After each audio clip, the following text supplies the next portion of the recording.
drive it like it's stolen. I've been living wild, I'm just going through the motions. Stumbling out the Uber, grab my hand, gave me the notion. Swimming in your water, but it feels just like the ocean. I can't lie, I've really been addicted to you. All of my attention I've been giving to you. Caught up in my feelings, I got feelings for you. Caught up in my feelings, I got feelings for you. On my mind, I can't lie. On my mind, I can't lie. Pull you down till you dry. Pull you down till you dry. All the time, ease my mind. All the time, ease my mind. I know that you're dangerous, I'm addicted to you. I was sipping Moet for 2 years straight to the face. Champagne belly bubbles still won't go away. Last year my best man hit a stain with bare face. Now he's got a hell behind the water's cold case. I wake up with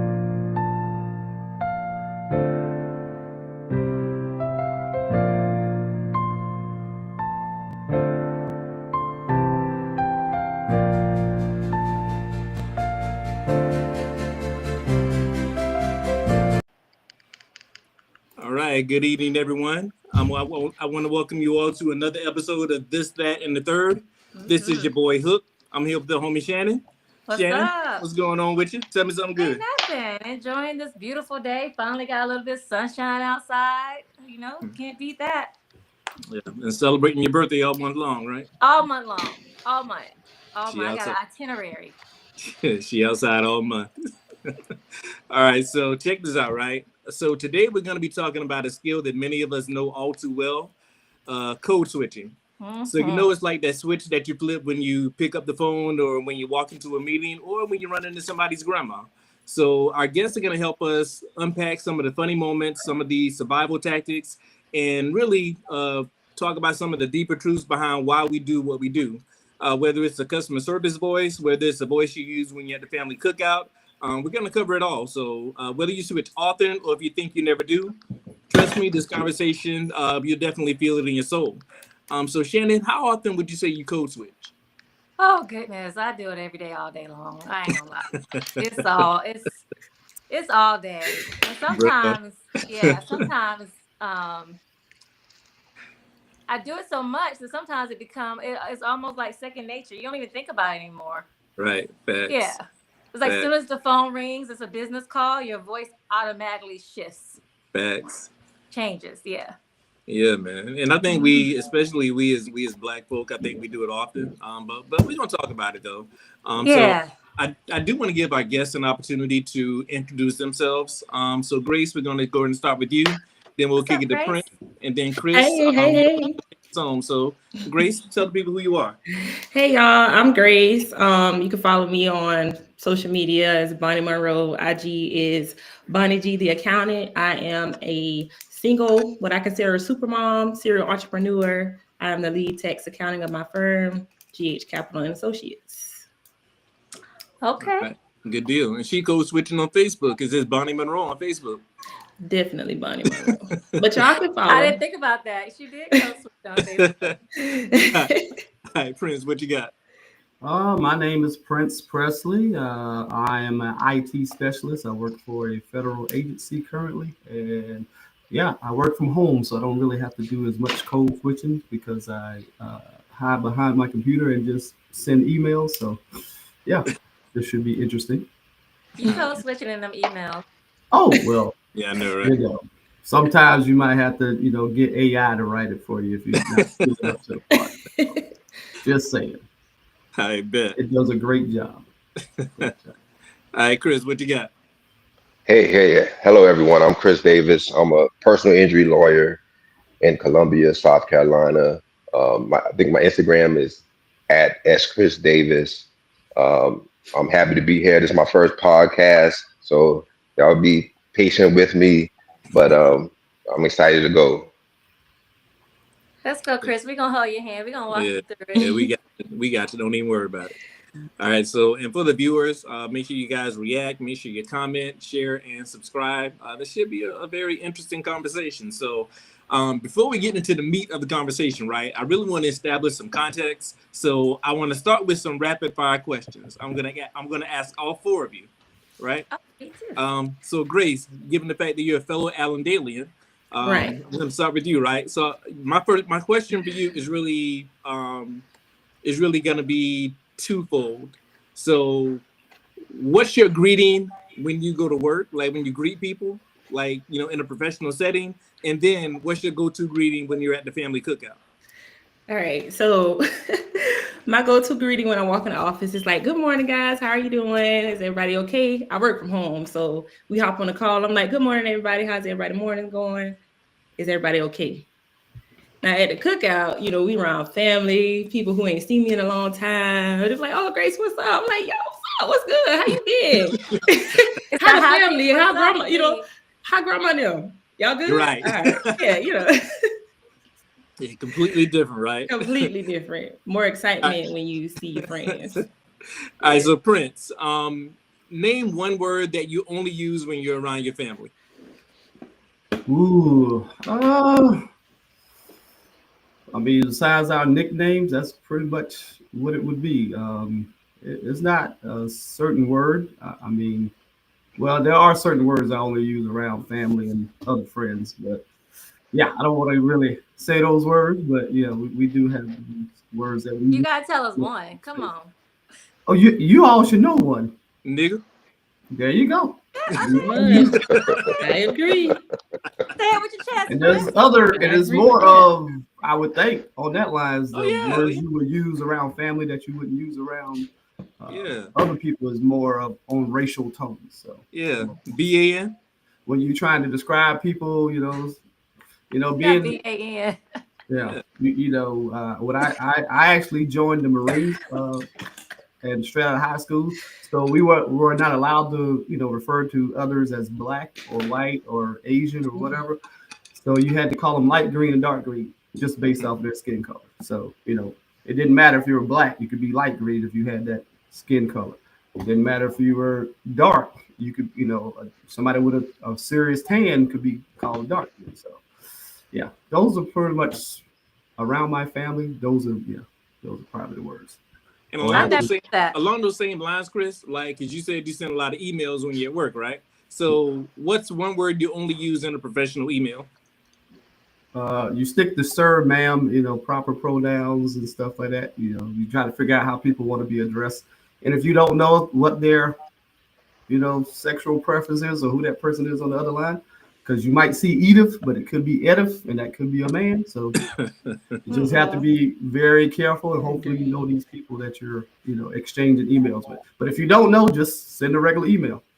Nowadays it's good to be kind of rude. You don't want to say sir or ma'am and offend somebody. Indeed. And Chris, let me ask you. So, name the place that you code switch the hardest. The place that I code switch the hardest. I would have to say, because to be honest, I really don't notice myself code switching, but I know I do it, and I think it's just kind of natural. But at the same time, I think I can be kind of rough. Like I don't completely code switch. Like I sometimes give everybody gets an authentic me. Sometimes I'll shake, the white guy's hand, and I'll do the soul handshake. And I'll forget, and they'd be like, "Oh, messed up." I don't know. Y'all know what the soul handshake is, right? Y'all know what the soul handshake, right? Yeah. Okay. When you lock it. Yeah. And so sometimes I'll do that. I'll forget with my white brethren that that's most of them don't. There's a few of them actually know how to do it, but most of them don't. And so sometimes I feel like I can be too authentic. So I would probably have to say probably at conferences and stuff. The legal field is very is not very diverse. Less than 5% of lawyers are Black. So if I go to a conference, a national conference, it might be 2 or 3 of us.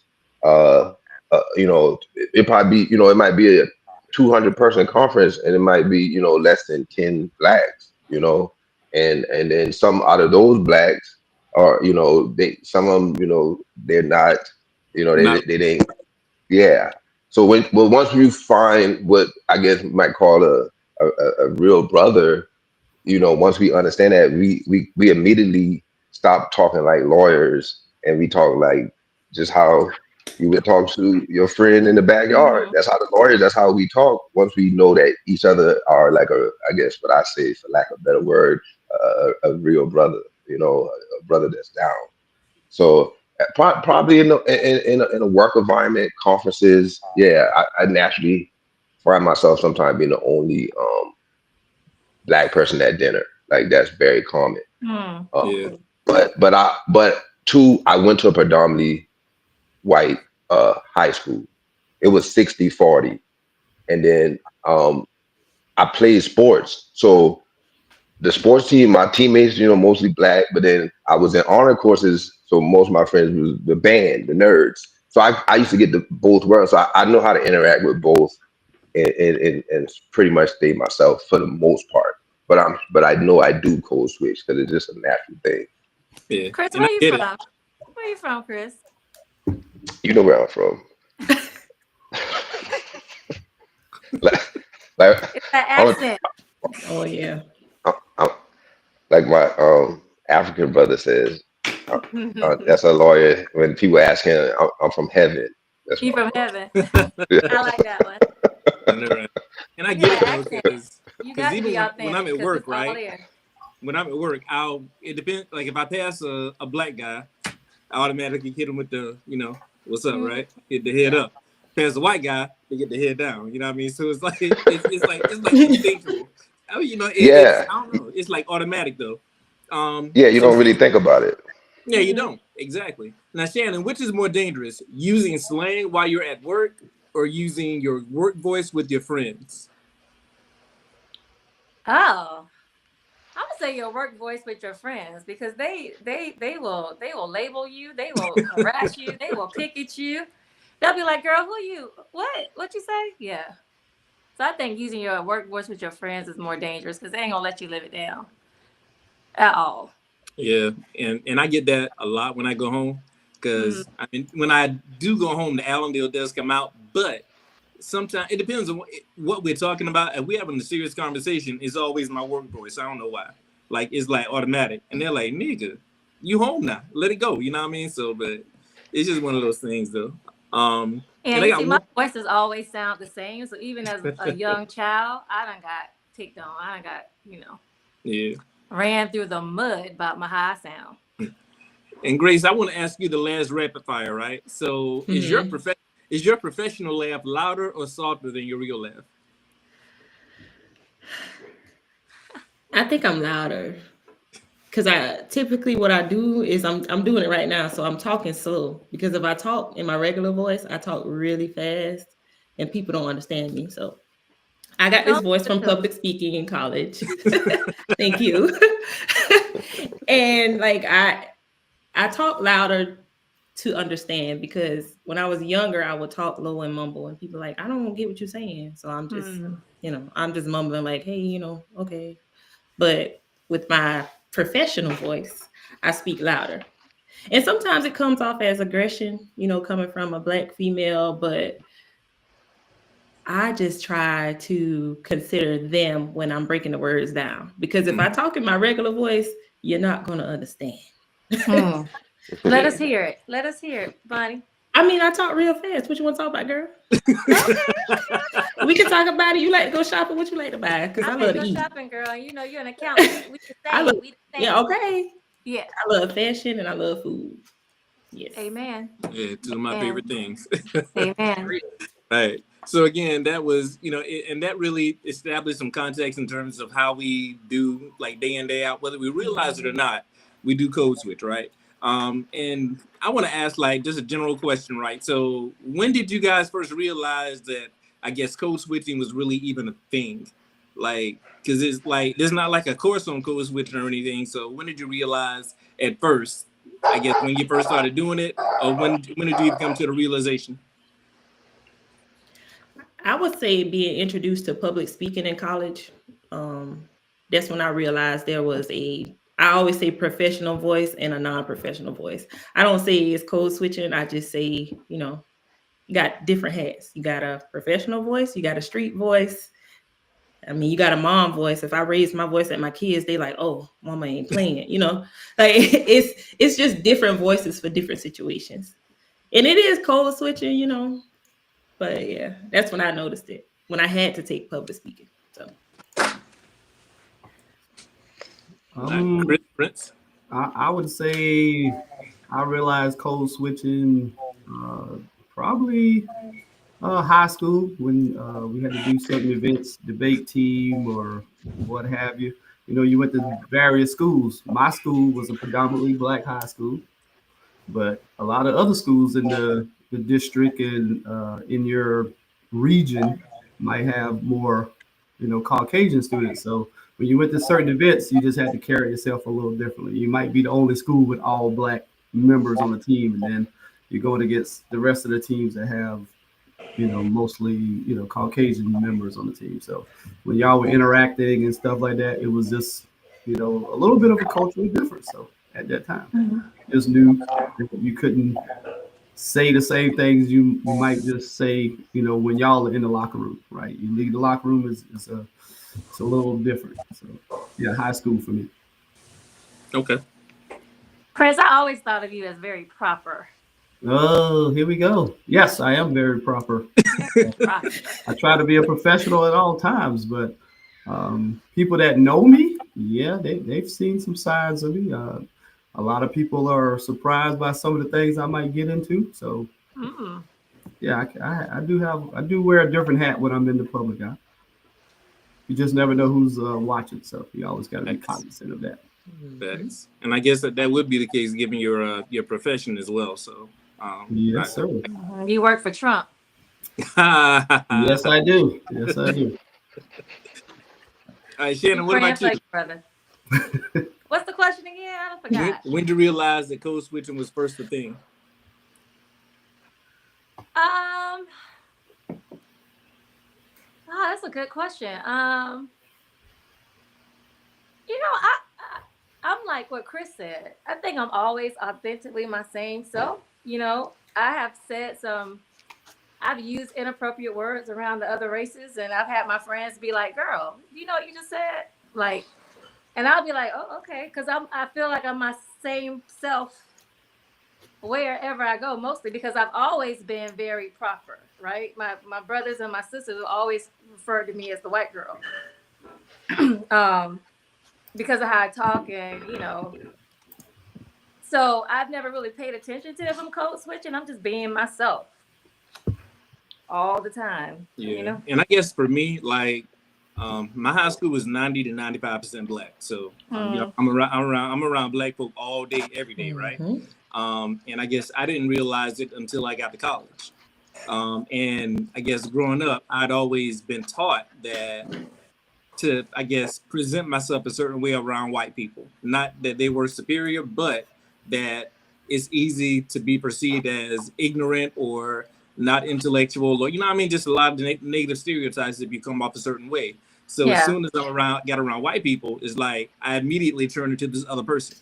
Like I was speaking proper, you know, I was carrying myself differently, took my do-rag off, you know what I mean? Just, you know, just trying to present myself differently. Could you hear yourself saying certain things and be like, exactly.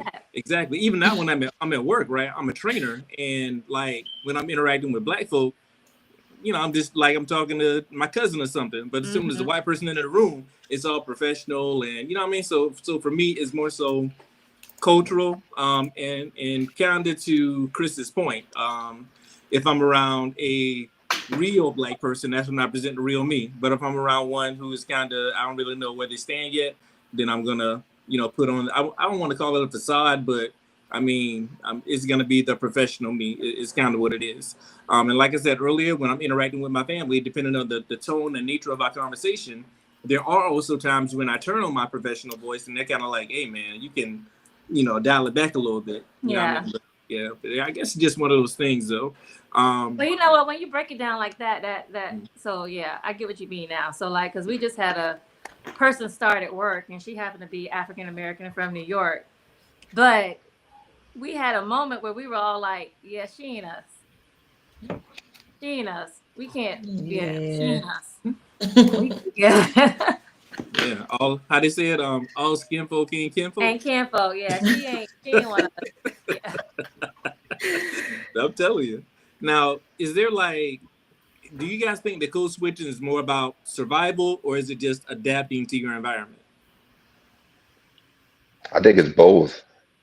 Because I think in order to survive, you have to adapt, right? That's probably the most animals that survive the longest adapt the best.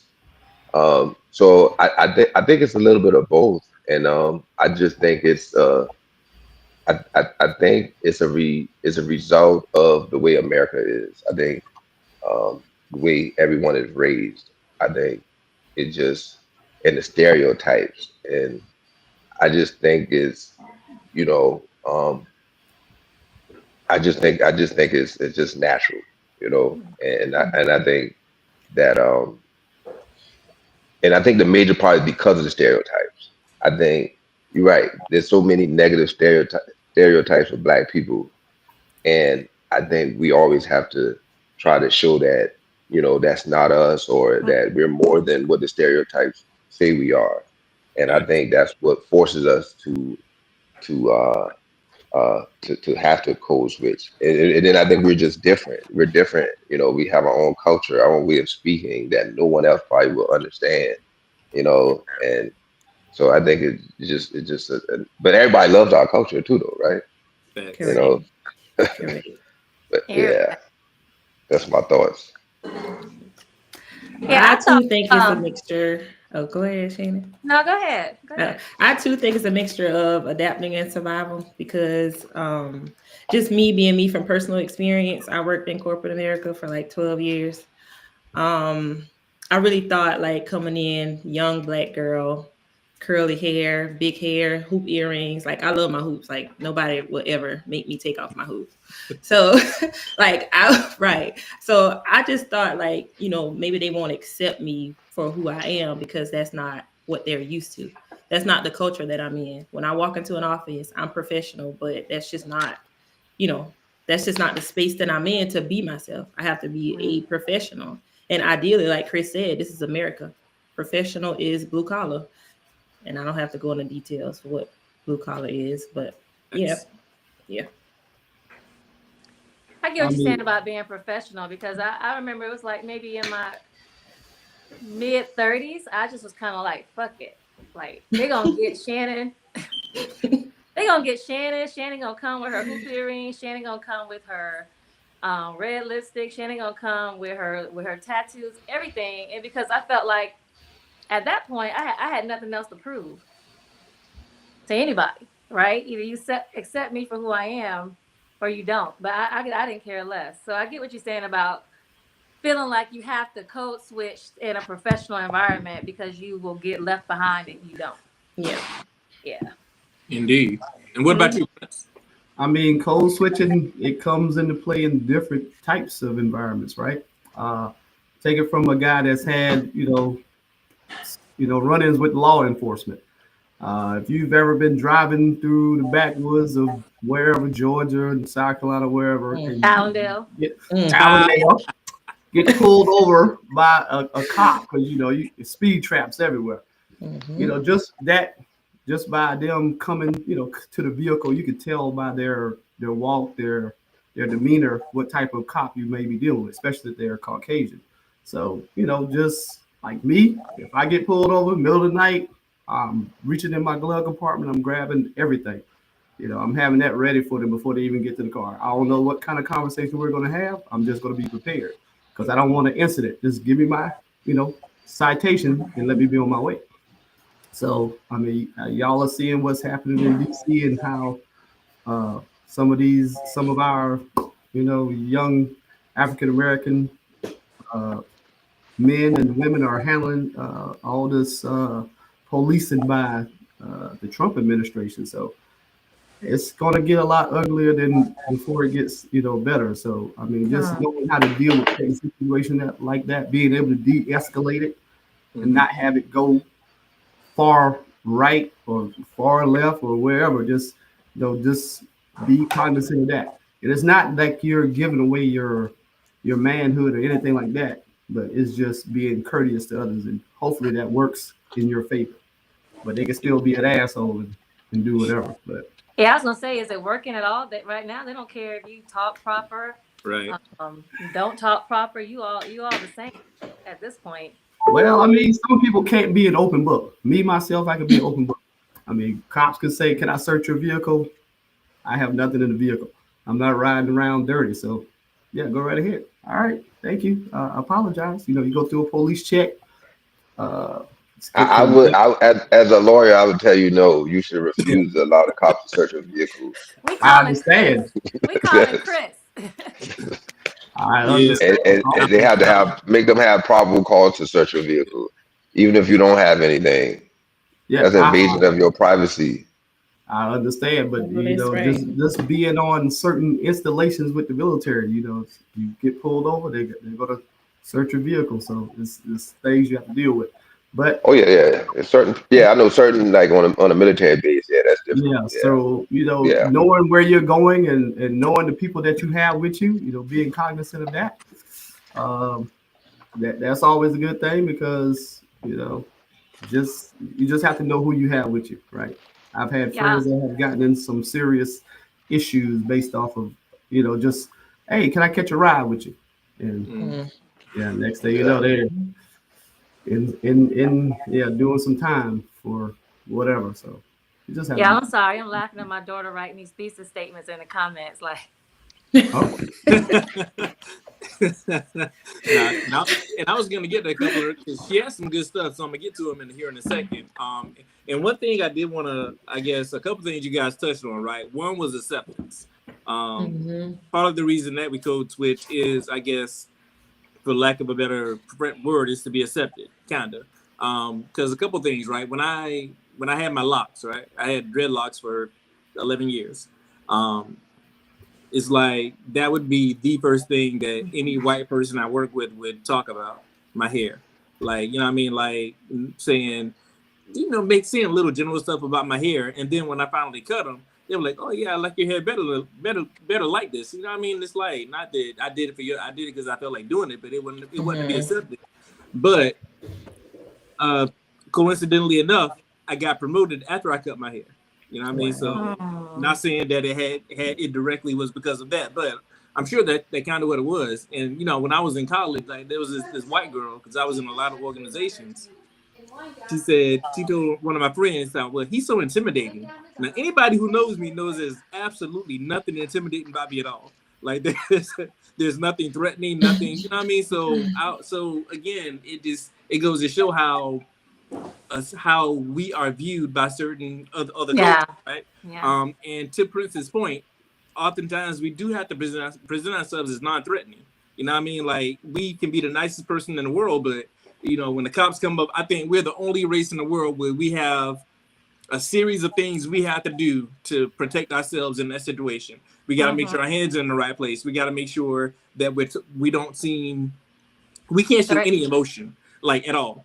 Like we can't, because they then categorize us as being angry or whatever the case is, right? So I think that through our entire American history, through slavery, through everything, we've been conditioned, to code switch so that we don't seem that intimidating or that threatening. It's sad that it has to be that way, but I mean, at that point, it really is what it is. Yeah, because when Prince said he'd go in his glove compartment, my heart stopped for a minute. I was like, whoa. No, this is before you can get out the vehicle. Like, Okay. You already got pulled over. You need to put that in the sun visor and the. Nah, it's in my glove compartment. I'm not going in there until they come to the car, and I'm gonna say, "Hey, can I go in my glove compartment?" Or, I'm going to ask their permission. You know what I mean? Because it's. And if you carry a weapon, you need to let them know that you have a weapon in that glove compartment. Yeah. Right. I think that's the scary thing about it. Like, I'm a mom of Black boys. So in a sense, I'm grooming them to code switch and follow that protocol at the same time. Now that I'm thinking about it, it's like I'm grooming my kids to code switch as well. Because if my oldest son, he looks like a grown man and he's not. Yeah, he does. Yeah. So how old is he? He's 17. But he's a big guy. So if a cop sees him out, he's going to assume that's an adult. So I always tell him, son, wear your school attire if you're going to hang out. Like always have on your paraphernalia when you hang out, so they'll know that you're a child. Right. That's the type of code switching too. Now that I think about it.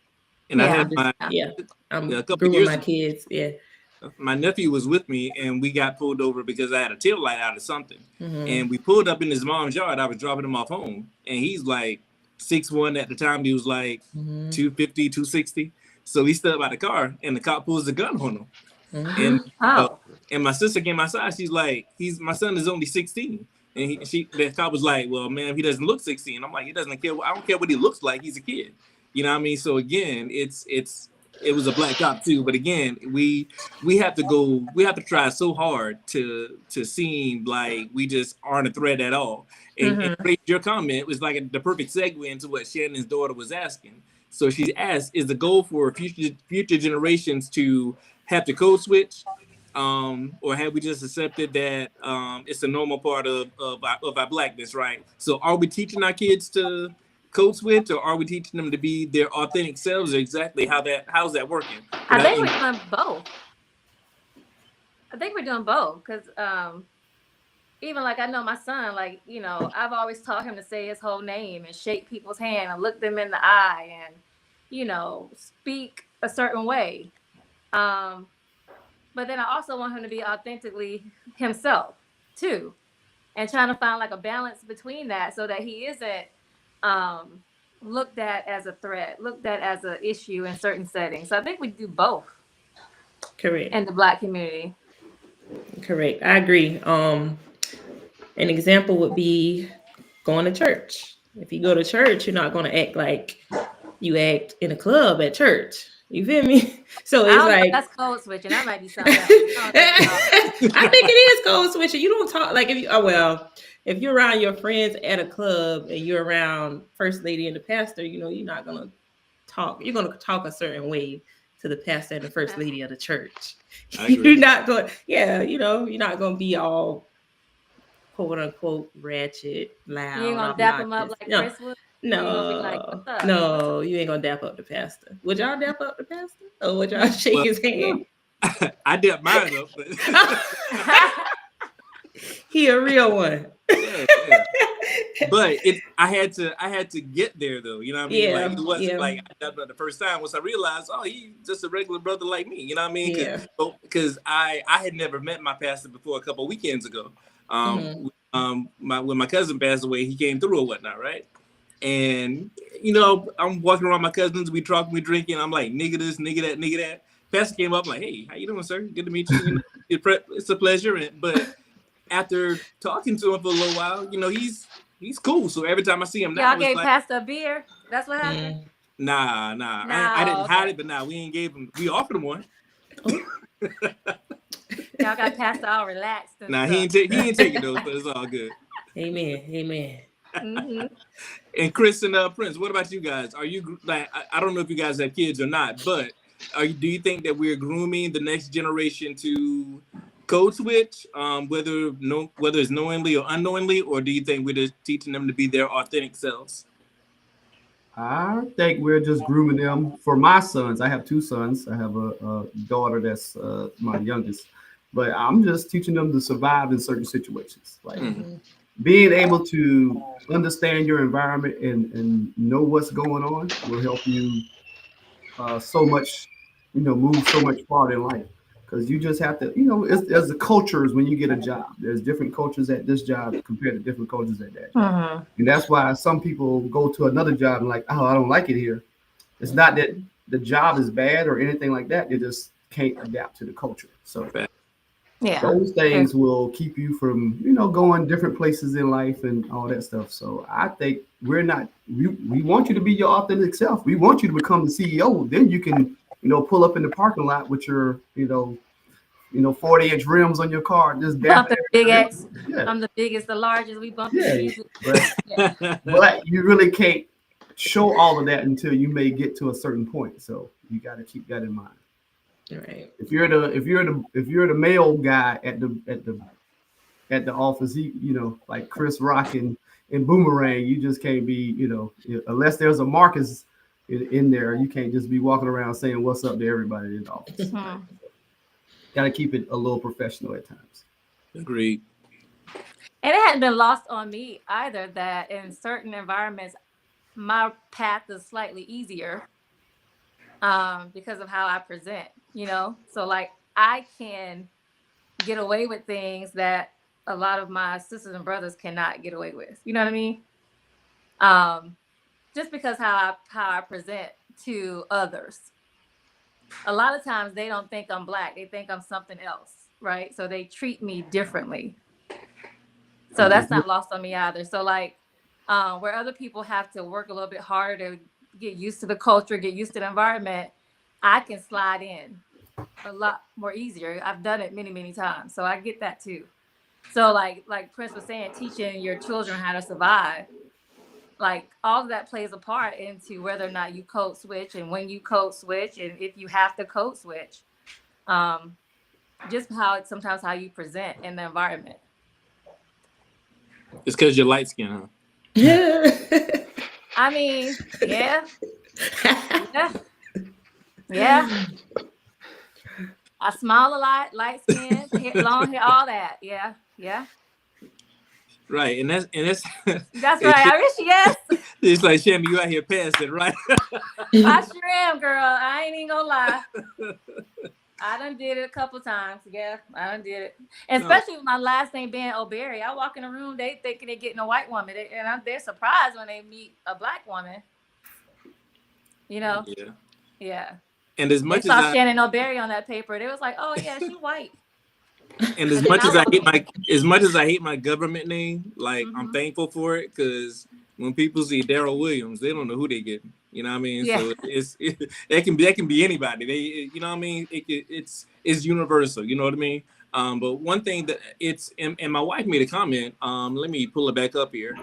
I think that she said that some of what we believe is code switching is basic professional behavior. But again, culturally, it's not like I wasn't raised to be a professional. I had to learn that. You know what I mean? Yeah. So I do have. I still. Yeah, it's a form of code switching because I still got to turn it on and off.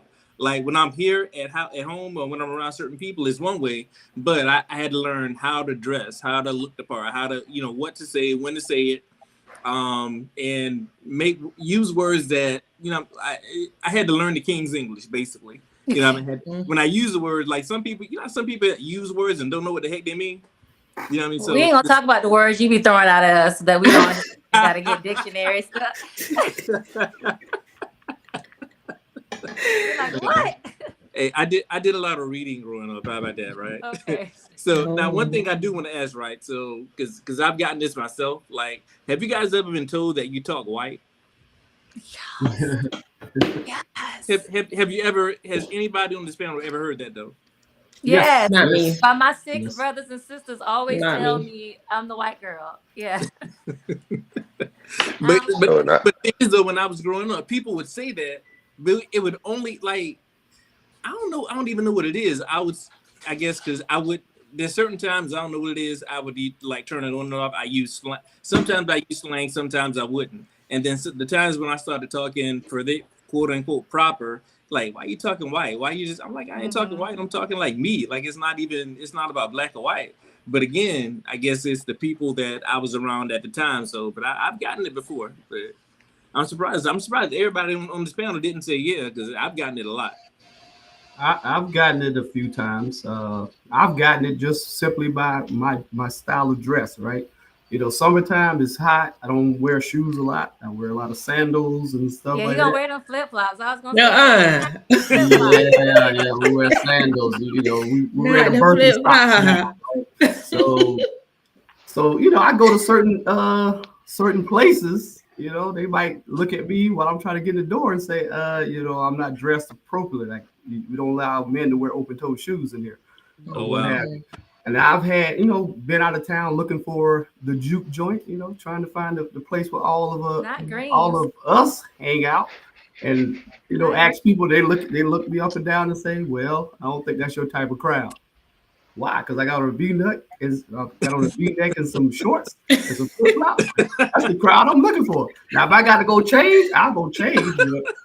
Yeah, tell me where is that. So. But you got them. You be wearing them USC flip-flops. You don't have on like the homeboy flip-flops. You got. What's a homeboy flip-flops? I'm supposed to wear them with socks.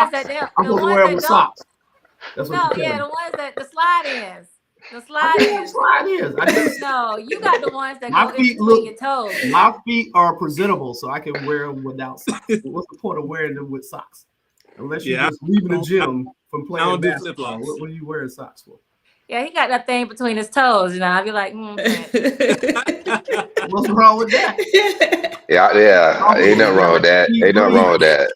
Yeah, I wear that on vacation all the time. ain't Exactly. nothing wrong with it. I'm just messing with him. Now, my If thing it's was, 90-something degrees, you want to wear shoes in Vegas? That's right? comfortable. That's Yeah. comfortable. Look, them boys be out there with them Timbs on 90 degrees. Like, I ain't Oh, wearing no. my feet out. Negative. That's Negative. Mm-mm. that's That's entirely grown too much. man stuff. I see Nah. Jessica talking about they think I'm Indian. They do. I They know.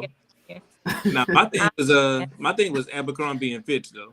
Like Yeah. it was So Abercrombie and Fitch. It was American Eagle. It was Aeropostale. Like I never shopped at, like I guess quote unquote urban stores. I never really dressed. That's just not in my thing. You know what I mean? You in that So, DTLR? Nah, You ain't nah. in Man. I mean, my jeans. Man.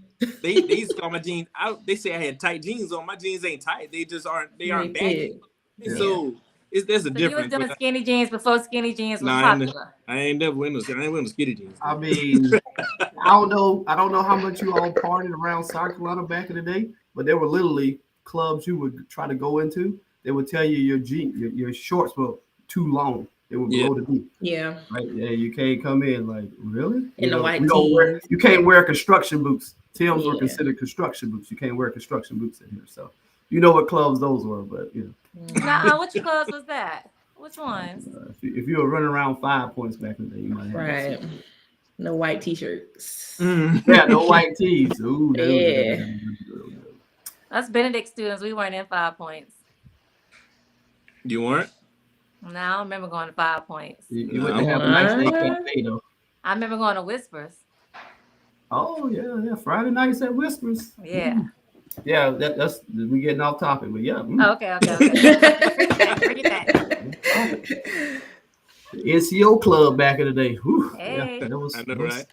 Now was there is good times. one more question I want to ask y'all, right? And I want to hear from everybody. So, we all have careers, we're professionals, whatever, right? So, do you think that, or do you feel pressure to represent all Black people when you're the only one in the room, or how does that play into your work life? Or are you representing just yourself, or do you think I need to put on for my people, or I need to let them know that all Black people aren't whatever those stereotypes are? I definitely put on for my people. Yeah, like it's an ego booster for me to be the only Black girl in the room. Mhm. So of course I'm going to present myself in a manner to where I can walk in a room and I can shift the room just by being there, just by my presence being there. So in my mind, that's what I'm thinking. But really, I'm like, okay, this is for every Black girl that feels like she's not enough, or every Black girl that feels like she can't do it because she'll be judged. Like, I'm gonna go in here and kill this meeting. I'm gonna go get this sale. I'm gonna close this deal. Like, that's just what runs through my head. Even the interviews, like, I'm gonna get this. If I get an interview, I'm gonna get the job. Absolutely. If we face to face on Zoom or whatever, or face to face, I got the job. Like, it's over. So yeah, that's I my- must walk in the yeah. room like I'm the baddest bee in the room, even if I'm scared as hell. Like I Right. got to. Even if I'm in the grocery store, I'm walking through the grocery store like it's all me in the grocery store, and that's just because I do feel like I represent other Black women. Sometimes like Bonnie's saying, you be the only Black woman in the room. They only let one of you in. It's only right? one. And now you're in here, and you have to make sure they know that you are the best in the room. Even better than them. So I take pride in that too, Bonnie. Mm-hmm. You got to. I mean, you have to take into account that you're representing because they're gonna judge don't you embarrass them. based off of one Black person does something wrong, then all of them do the same, All of them. right? So you have to be cognizant of that. But I mean, I'm a country boy. I grew up in Sumter County. My grandfather was Not Merck City. Merck City, Sumter, yeah. Merck City. It's still But yeah, Merck my City. grandfather was a farmer. I've cropped tobacco and all of the stuff. And I've had coworkers that say, "Oh, you talk so proper. You talk so elegant." And I'm like, "What did you expect for me to talk like?" I mean, what are you What saying? up, son? You know, That's what we B. expected. I'm Money. kind of offended by that, especially when it comes from another African American person. You looking at them, okay, all right. I'm not messing with you too much. Yeah, those office get-togethers, those you know, nah, I don't do all that. But I'm good. yeah, I mean, you just have to be cognizant of that. So when you walk in a room, you want to, you know, exude confidence. And for men, I don't think it backfires on us, but I think it backfires on a lot of women. Mm-hmm. I agree. Women get jealous and intimidated and stuff like that. So y'all have to worry about, you know, just being that person that's they looking at you like, oh, she coming to take my job, but you just come and work. You just do your job as a professional, and that scares people at times. So It scares black people and white people. it scares a lot of people, everybody. Agree. And what about you, Chris? To be honest, I haven't really, I haven't really thought about it, but you know, I try to be the best person, you know, the best I could be. And I feel that, you know, if I be the best I can be, then I guess that represents, you know, my people as well. But I never feel like I put any pressure on myself in a sense to put on for my people. You know, I just try to be the best, you know, the best I could be, and hopefully that's enough, you know. But that's kind of how I approach it, you know. You just walk in the room like you the baddest thing in the room too, ain't it? Yeah. I try to be myself, you know. I just try to be myself, like no matter who I'm around. Yeah. For the most part, I try to be me, you know. Yeah. And I won't lie, I do stuff for my people, but at the same time, like, because with where I work at, I'm the only guy in my department. Like, I work with and for a bunch of women, a bunch of black women, which I'm thankful for. But you know, they, you know, because I always ask the question, I'm like, well, there aren't many guys in this department, and there definitely reasons why there aren't any black guys in the department, but. When I go before people, it's you know, they call me an overachiever, but it's just my work ethic. You know, I wasn't raised to be lazy. I was raised to basically be the best person. Like kind of like what Grace said earlier. If I got an interview, I got the job. I ain't worrying about that because, you know what I mean. And I try to exude that confidence, and it's not an arrogance thing, but it's more so letting, you know, I want to open the doors for other brothers to come in, you know, behind me, right? So, you know, they are to look at us and think that we aren't hard workers, you know, we, you know, don't know much, but I do my best to really put on, and I'm thankful for my family for instilling those values in me in terms of working hard, but I do realize that as a brother, I feel I have an obligation to show that, you know, we are more than just, you know, athletics and all these other things, right? So there's a lot more to us, but I mean, I love what I do, you know, thankfully, but at the same time, I do understand. I feel I have an obligation to show people that, hey, you know what, we are more than what society says we are. You know what I mean? So Hook, you saying you get an office full of black women and they still wouldn't hire you? They wouldn't promote you till you got cut your lock? No, that was a different job. That was a different job. Oh, okay. I was that was a different job. No, then it was we worked with a bunch of brothers and sisters, but all of the people who could make the decisions, they were white. So you know, I mean, that's how that went down. But now, I mean, I'm bald now, so I guess it don't really matter. So yeah. I just want to make sure. I was like, they didn't do you like that, Hook. They did you like that. Nah. If I was working then at my job now, I still would have gotten promoted because they're very diverse. So I'm not concerned about that at all. Nah, but this has been a great conversation, man. And before we peel out, I want each of you to give your final thoughts. Just, I guess, a lasting statement or a lasting impression that you want to leave with the audience. And Grace, we'll start with you. I would say that people tend to think code switching is just not being your authentic self, but I just think that it depends on your setting. So wherever you are, you have to adapt to that culture. Agreed. That's All all right. righty. All right, Prince, what you got? Oh, well, it's like I'm gonna piggyback off of what Grace said.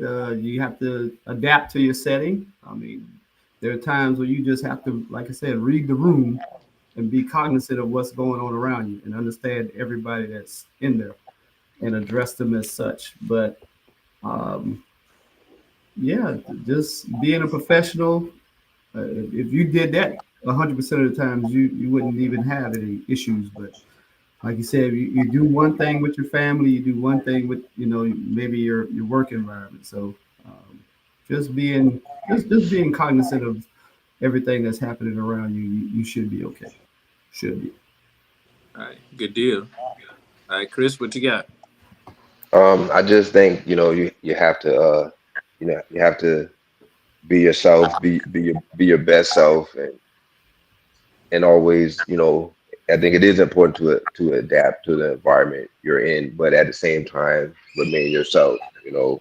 Um, I think you have. I guess what they say: when in Rome, act like a Roman. I think it's still true. Do as Roman. And so I just think, but I think the most important thing is people should be their authentic self, even in the midst of their code switching. Still remain true to yourself, and don't do it to the point where you become a sellout. That's all I have. No times over here. Not right, not know, right? All right, Shannon, what you got, sis? Yeah, I was thinking about what Prince said. It's a matter of survival. Like for us to achieve, I think it's been taught to us and passed down to generation that you have to walk in a room and assimilate in a certain way. And a lot of the rooms we walk in are predominantly white. So when we walk in those rooms, we assimilate by taking on some of the vernacular, some of the ways, some of the movements, and that's the code switching part. But to me, it's all about survival, like what Prince was talking about. So that's how I feel about that. Indeed. And all I have to say is code switching is a skill, authenticity is power, and we need to use both wisely. You can change your voice, you can change your tone, you can even change your words, but the truth, that stays untouchable. So this has been a great conversation. Thank you guys. Yes, thank you. Thank you for having me. Segments, definitely. This was fun. Shannon, as always, you already know how we do. I appreciate you. We got the week. So until next time, stay curious and stay informed. We'll see you. Yes. Thank you. Y'all have a good one. You too. Bye. Yeah.